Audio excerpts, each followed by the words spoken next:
Dans cette vidéo, on va découvrir ce qu'est un processus binomial. On va imaginer un processus aléatoire qui ne peut se terminer que de deux façons différentes. Ces deux façons, on va leur donner un nom, on va les appeler échec et succès.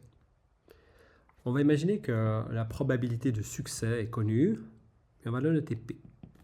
C'est la probabilité d'obtenir un succès. Et maintenant, on va imaginer que ce processus, qui ne peut se terminer que de deux façons différentes, va être répété plusieurs fois.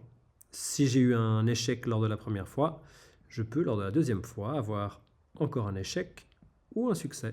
Si j'ai eu un succès la première fois, je peux avoir un échec la deuxième ou un succès. Et on imagine que ceci continue. Échec, succès, etc., etc., etc.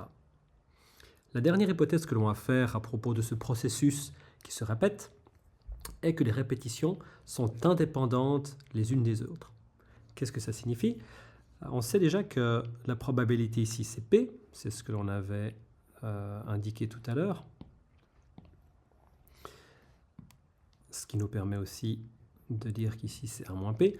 Et la probabilité qui apparaît naturellement ici, c'est la probabilité d'obtenir un succès en sachant qu'on a eu un succès à la première répétition.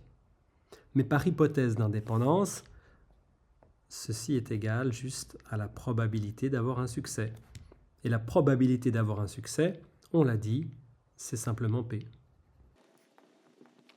Donc on peut répéter P, 1 moins P, P, 1 moins P, etc., etc., etc. et reporter ces probabilités jusque tout au fond de l'arbre si nécessaire.